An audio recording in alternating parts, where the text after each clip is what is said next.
Les agents de l'administration du transport terrestre ont été face à la presse nationale pour éclairer l'opinion sur la polémique qui fait la une entre le ministère de tutelle et les collectivités municipales le 23 juin 2025 à la salle de réunion de la direction des transports terrestres. Des agents d'administration des transports terrestres,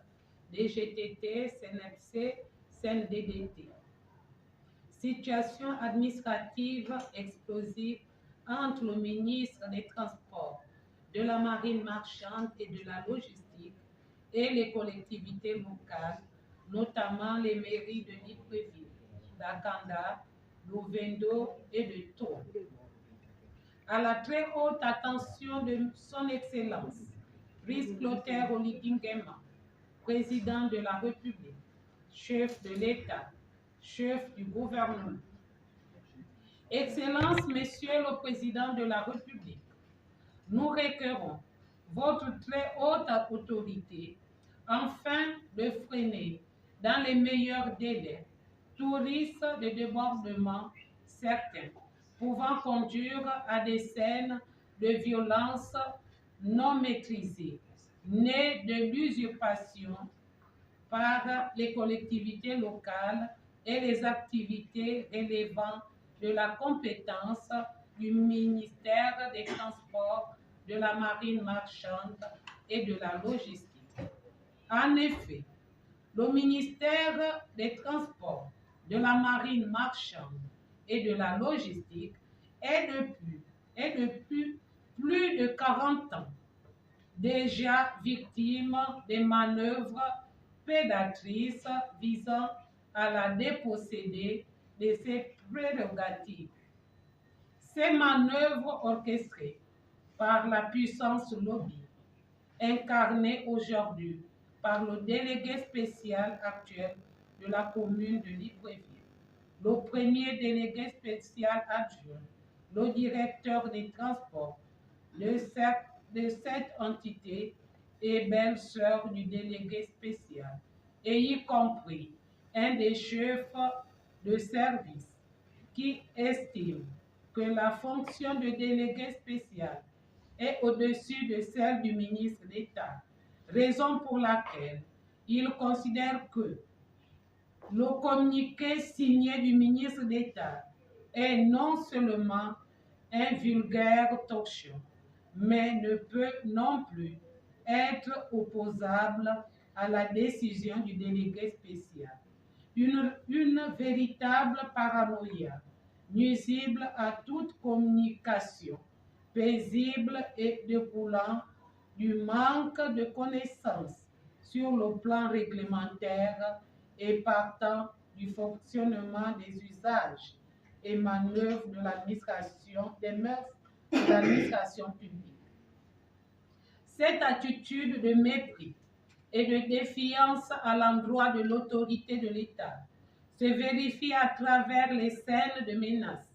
et autres intimidations de toute nature de la part des agents municipaux. Véritable meute sur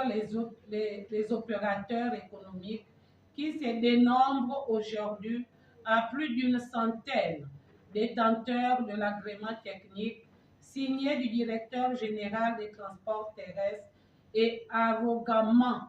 objecté par les 10 agents municipaux, entraînant dans leur basse besogne les agents de la force publique régulièrement affectés dans les brigades de police de l'hôtel de ville des différentes communes du Grand Libreville. Excellence, Monsieur le Président de la République, suite à la décision non écrite et non officielle du vice-président du gouvernement de suspendre jusqu'à nouvel ordre le ministère en charge des transports de ses prérogatives dans l'organisation de la gestion des métiers connexes au transport au profit des municipalités du Grand Libreville au motif que ces dernières avaient déjà inscrit ces activités dans la loi des finances 2025. Information peu fiable. pose un certain nombre de préoccupations, à savoir la violation du principe de solidarité gouvernementale, qui est une règle de conduite qui vise à maintenir la cohésion et l'efficacité du gouvernement en évitant les divisions et les critiques publiques qui pourraient affaiblir son autorité, sachant que cette décision vient contredire, désavouer le ministre d'État, ministre des Transports, de la Marine marchande et de la Logistique via son communiqué numéro 000655 MTMR SG DGTT, paru dans le quotidien L'Union numéro 14850 2025, qui réaffirme la compétence reconnue à son département dans l'organisation et la gestion des activités connexes au transport. L'absence de notification et de communication rendent cette décision non officielle et par conséquent non exécutoire. L'inscription budgétaire des activités ne relevant pas de la compétence des collectivités locales,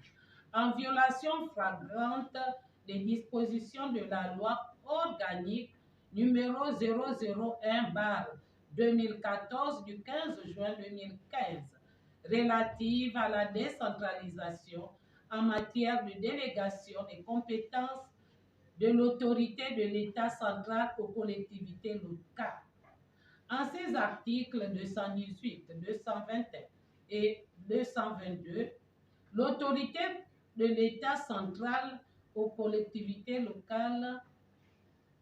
en ces articles 218, 221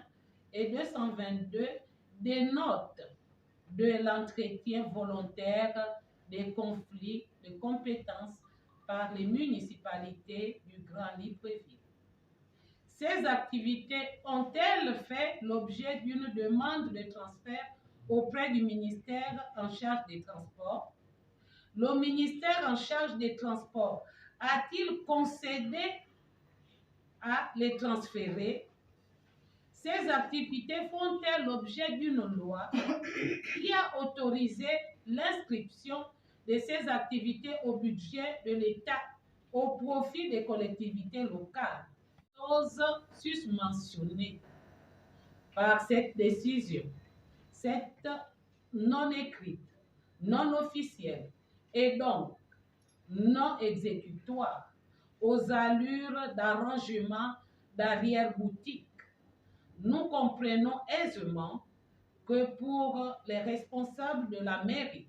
de Libreville cité supra et l'ensemble des conspirateurs contre l'état de droit, l'aspect pécuniaire a été privilégié au détriment des questions de sécurité des usagers de la route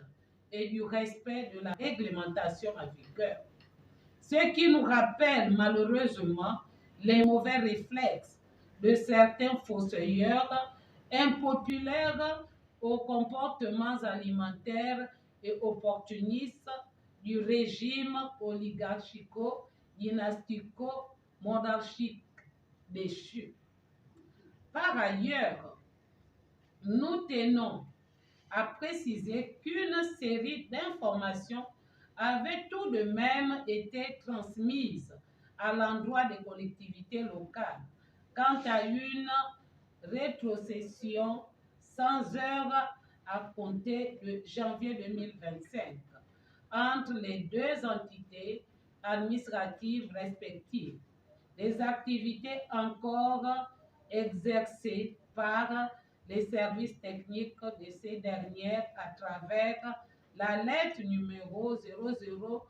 1278/MTMMM du 14 octobre 2024. C'est face à la situation explosive entre le ministère du Transport et la municipalité, Si rien n'est fait, bienvenue les dégâts, selon la présidente Eugénie Maramba et son état-major. Nous notons que le numéro 1 du Gabon, Brice Kotter Oligingema, est invité à mettre de l'eau dans le vin afin de faire respecter les articles au profit du ministère selon les conventions internationales.